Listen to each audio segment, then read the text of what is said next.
नमस्कार, मैं सुरेश कुमार, इतिहास व्याख्याता। आज हम बहुत ही इंटरेस्टिंग सब्जेक्ट पढ़ने जा रहे हैं, भारतीय इतिहास, और उसमें मध्यकालीन भारतीय इतिहास और बीए पार्ट सेकेंड ईयर की फर्स्ट पेपर मध्यकालीन भारत का इतिहास 1206 से 1740 ईस्वी। पिछले अध्याय में हमने मध्यकालीन भारतीय इतिहास को जानने के स्रोत पढ़े। फिर द्वितीय अध्याय में दिल्ली सल्तनत की स्थापना और सशक्तिकरण में कुतुबुद्दीन ऐबक इल्तुतमिश के बारे में पढ़ा, और आज हम रजिया सुल्ताना के बारे में पढ़ेंगे, जो कि मध्यकालीन भारतीय इतिहास की दिल्ली सल्तनत की एकमात्र महिला शासिका थी। ठीक है। रजिया 1236 से 1240 ईस्वी। उपाधि उम्दत उल निस्वा। रजिया दिल्ली सल्तनत की प्रथम और अंतिम मुस्लिम महिला शासिका थी। वे 1236 ईस्वी में गद्दी पर बैठी। उसे गद्दी पर बैठने के लिए दिल्ली सल्तनत के इतिहास में उत्तराधिकार के प्रश्न पर दिल्ली की जनता ने पहली बार निर्णय लेकर सुल्ताना को चुना था। रजिया ने अपने सिक्कों पर उम्दत उल निस्वा का विरुद्ध धारण किया था। रजिया ने समस्त प्रशंसनीय गुण एवं योग्यताएं थी जो एक शासक के लिए आवश्यक है। राजगद्दी पर अपनी पकड़ मजबूत बनाने के बाद उसने प्रशासन का पुनर्गठन किया। मिन्हाज के अनुसार राज्य में शांति स्थापित हो गई एवं सरकार की सत्ता दूर दूर तक फैल गई। लखनौती से देवल तक के क्षेत्र में सभी मलिकों और अमीरों ने अपनी आज्ञाकारिता और अधीनता अभिव्यक्त की। प्रारंभिक कार्य। प्रशासन के साथ सीधा संबंध स्थापित करने के लिए रजिया ने महिला वस्त्र त्याग कर पुरुषों द्वारा धारण किए जाने वाले कबा यानी कुर्ता और कुल्हा यानी पगड़ी का एक प्रकार को अपनाया। उसने दरबार में उपस्थित होना प्रारंभ किया। शासन के प्रारंभ में रजिया ने इल्तुतमिश के भूतपूर्व वजीर जुनैदी के नेतृत्व में प्रांतीय शासकों के गठबंधन को समाप्त कर दिया।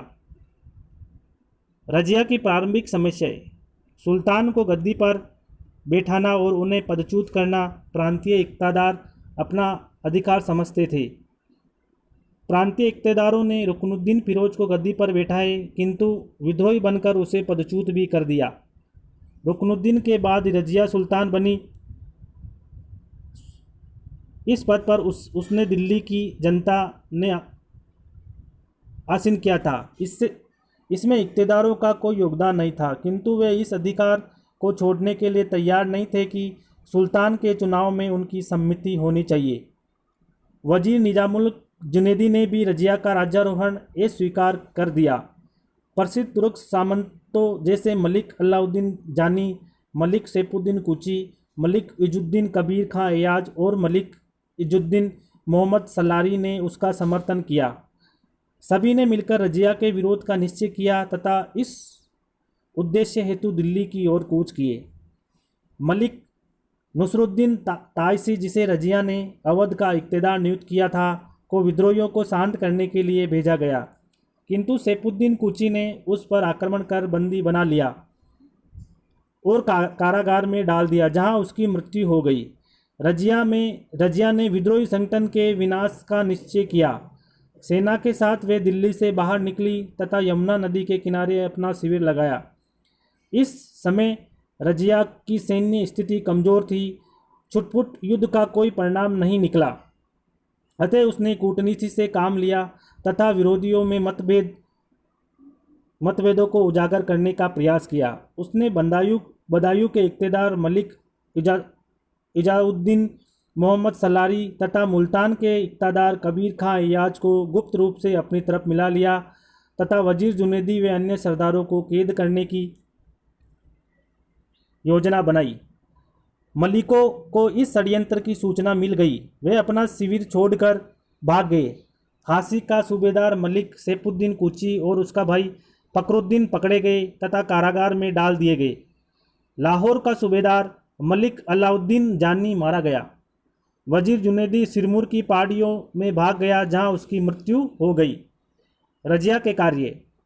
विद्रोही इक़्तिदारों को परास्त करने के पश्चात रजिया ने शासन का पुनर्गठन आरंभ किया। उसका प्रमुख लक्ष्य शासन से तुर्की गुलाम सरदारों के प्रभाव को समाप्त कर उन्हें सिंहासन के अधीन लाना था। विभिन्न पदों और सूबों में उसने नवीन अधिकारियों की नियुक्ति की, अपने विश्वास पात्र सरदारों को विभिन्न पदों पर पदोन्नत किया।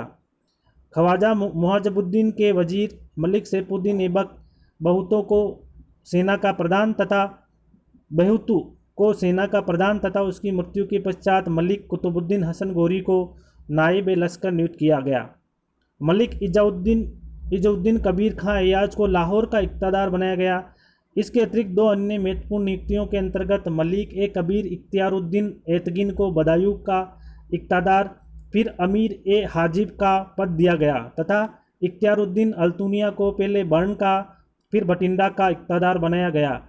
ये दोनों अधिकारी रजिया के कृपा पात्र थे, परंतु रजिया के पतन में इन्हीं दोनों ने प्रमुख भाग लिया। एक अबिसिनियाई मलिक जमालुद्दीन याकूत को रजिया ने अमीर ए आखूर यानी अस्तबल का प्रमुख के रूप में नियुक्त किया। जमालुद्दीन याकूत रजिया का कृपा पात्र था। वह रजिया को घोड़े पर बैठाते समय हाथों का सहारा देता था। इस कारण कुछ इतिहासकारों ने रजिया पर याकूत के साथ प्रेम संबंध होने का आरोप लगाया था। फरिश्ता के अनुसार वे घनिष्ठता है जो अबिसिनियाई याकूत एवं रानी के बीच इस बात से प्रकट होती थी कि जब रानी घोड़े पर सवार होती थी तो सदैव अपने हाथों से उसे घोड़े पर चढ़ाता था। अमीर आखूर के पद पर केवल तुर्की अधिकारी ही नियुक्त किए जाते थे। संस्थापित जातीय विशेषाधिकारों पर रजिया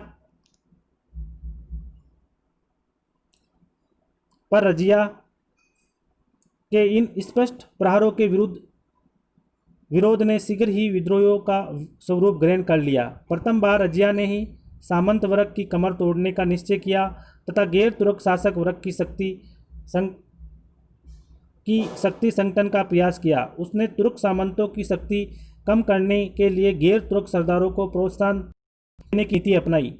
याकूत को अमीर आखूर के पद पर नियुक्त करना इसी नीति का एक भाग था। बिहार का विद्रोही सूबेदार सरदार तुगरिल ए तुगान खान ने रजिया के समकक्ष आत्मसमर्पण कर दिया। इस प्रकार उच्च से लेकर लखनौती तक रजिया का आधिपत्य स्थापित हो गया। मिनहाज के अनुसार देवल से लखनौती तक सभी मलिकों एवं अमीरों ने उसकी सत्ता स्वीकार कर ली। मलिकों एवं अमीरों का नियंत्रण स्थापित करने के बाद रजिया ने मलिक कुतुबुद्दीन हसन गौर के नेतृत्व में रणथंभौर के विरुद्ध अभियान भेजी, किंतु सफलता नहीं मिली। विद्रोह रजिया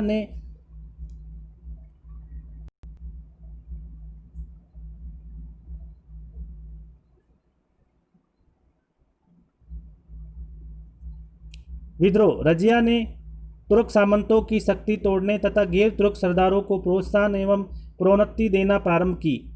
तुर्क सामंत जातीय रूप से अपने आप को श्रेष्ठ मानते थे, अतः गैर तुर्क सामंतों को प्रोन्नति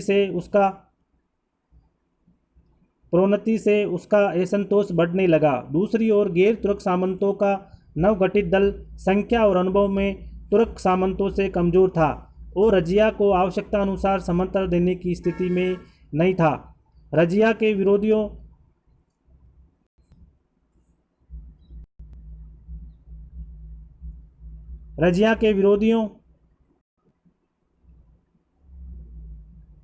ने उसकी कमजोर स्थिति का लाभ उठाने का निश्चय किया। दो सरदारों जो रजिया के कृपा पात्र थे, मलिक इख्तियारुद्दीन ऐतगिन तथा मलिक अल्तुनिया ने रजिया के विरुद्ध षड्यंत्र रचा। लाहौर का सूबेदार कबीर खां अय्याज भी इस षड्यंत्र में शामिल था। रजिया को दिल्ली की जनता का समर्थन प्राप्त था तथा वे पूर्ण सचेत थी, जिसका कारण महल में कोई षड्यंत्र सफल नहीं हो सकता था। दिल्ली पर आक्रमण कर उसे जीतना भी कठिन था, अतः रजिया को राजधानी से दूर ही पराजित किया जा सकता था। इस आशय में से सर्वप्रथम 1240 ईस्वी में तुर्क के इक़्तिदार कबीर खां अय्याज ने विद्रोह किया। रजिया ने शीघ्रता से इस विद्रोह को दबा दिया। कबीर खां पराजित होकर भाग खड़ा हुआ। रजिया ने चेनाब नदी तक उसका पीछा किया। चेनाब नदी के उस पार मंगोलों को अधिकार था। अंत में विवश होकर उसने आत्मसमर्पण कर दिया।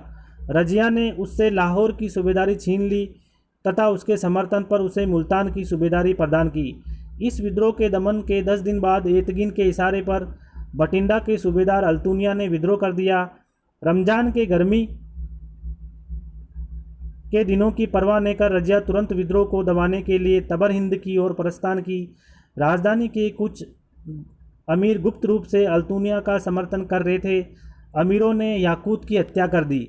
अल्तुनिया ने रजिया को पराजित कर बठिंडा के किले में कैद कर दिया। रजिया के कैद होते ही तुर्क अमीरों ने इल्तुतमिश के तीसरे पुत्र बैराम शाह को गद्दी पर बैठा दिया। गद्दी पर बैठने के बाद बैराम शाह ने नाइब ए मामलिकात का नवीन पद सर्जित किया। सर्वप्रथम यह पद विद्रोहियों के नेता एतगिन को दिया गया। अल्तुनिया इस निर्णय से संतुष्ट नहीं था। रजिया को सत्ता से हटाने के बाद उसने जो भूमिका निभाई थी उसके अनुसार उसे कोई लाभ नहीं मिला।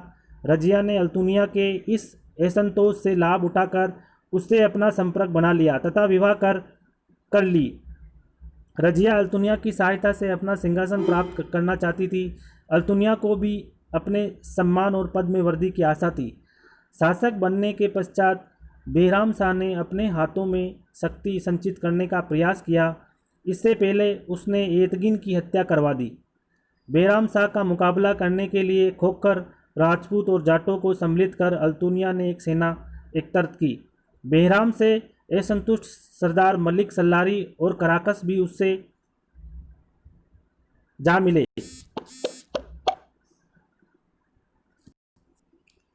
अल्तुनिया ने रजिया के साथ अपनी सेना लेकर दिल्ली की ओर बढ़ा, किंतु बैराम शाह के हाथों पराजित होकर उसे बठिंडा लौटना पड़ा।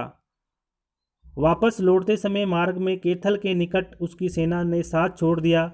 रजिया व अल्तुनिया एक पेड़ के नीचे आराम कर रहे थे, तभी 25 दिसंबर 1240 ईस्वी को डकैतों ने उसका वध कर दिया। रजिया का मूल्यांकन। रजिया का शासनकाल अत्यंत सीमित रहा। वे मात्र 3 वर्ष 6 माह 6 दिन तक शासन की। निश्चित रूप से वे इल्तुतमिश के उत्तराधिकारियों में सबसे योग्य थी। स्त्री होते हुए भी वे पुरुषोचित गुणों से परिपूर्ण थी। उसमें स्त्री सुलभ दुर्बलता का नामो निशान नहीं था। रजिया की प्रशंसा करते हुए सिराज ने लिखा है कि सुल्तान रजिया एक महान शासक थी, बुद्धिमान, न्यायप्रिय, उदारचित और प्रजा की शुभचिंतक, समदृष्टा, प्रजापालक और अपनी सेनाओं का नेता। उसमें सभी बादशाही गुण विद्यमान थे सिवाय नारित्व, और इसी कारण मर्दों से की दृष्टि में उसके सब गुण बेकार थे। कुछ इतिहासकारों ने रजिया की असफलता का मुख्य कारण उसका स्त्री होना बताया है कि परंतु आधुनिक इतिहासकार इससे सहमत नहीं है। उनके अनुसार उसके पतन का प्रमुख कारण तुर्की अमीरों अर्थात चहलगानी की महत्वाकांक्षा थी। रजिया स्त्री होकर स्त्री होने के किसी दुर्बलता का परिचय नहीं दिया। स्त्री के रूप में रजिया का शासक बनना इस्लाम के समर्थकों के लिए नई बात थी, किंतु इस्लाम के इतिहास के लिए नहीं। रजिया के व्यक्तिगत गुणों की सभी इतिहासकारों ने प्रशंसा की। तत्कालीन इतिहासकार ईसामी ने उस पर जलालुद्दीन याकूत से अनुचित प्रेम संबंध का आरोप लगाया था, परंतु अन्य इतिहासकार इस तथ्य को स्वीकार नहीं करते। मिनाज ने दोनों संबंधों को निष्कलंक बताया है। रजिया राजनीतिक दूरदर्शिता और योग्यता से परिपूर्ण थी। सर्वप्रथम उसने सामंत वर्ग की शक्ति को तोड़ने और गैर तुर्क शासक वर्ग की शक्ति को संगठित करने का प्रयास किया। इस दृष्टि से वे अलाउद्दीन खिलजी और मोहम्मद बिन तुगलक की अग्रगामी थी। विदेश नीति के संदर्भ में उसने अपनी दूरदर्शिता का परिचय दिया था। जब ख्वारिज़म के शासक हसन कारलुक के मंगोलों ने निष्कासित कर दिया, तब वे रजिया के पास सैनिक सहायता का प्रस्ताव लेकर भारत आया। रजिया ने उसका सम्मान किया, किंतु सैनिक सहायता देने से इनकार कर दिया। इस संबंध में वे अपने पिता इल्तुतमिश की नीति को अपनाकर मंगोलों से दिल्ली सल्तनत की रक्षा की। राजनीतिक दूरदर्शिता और योग्यता से परिपूर्ण होने के बाद भी एक शासक के रूप में रजिया सफल नहीं रही। इस असफलता का मूल कारण शासक वर्ग में व्याप्त उसके प्रति विरोध की भावना थी। रजिया का स्त्री होना भी उसकी असफलता का एक कारण माना जाता है।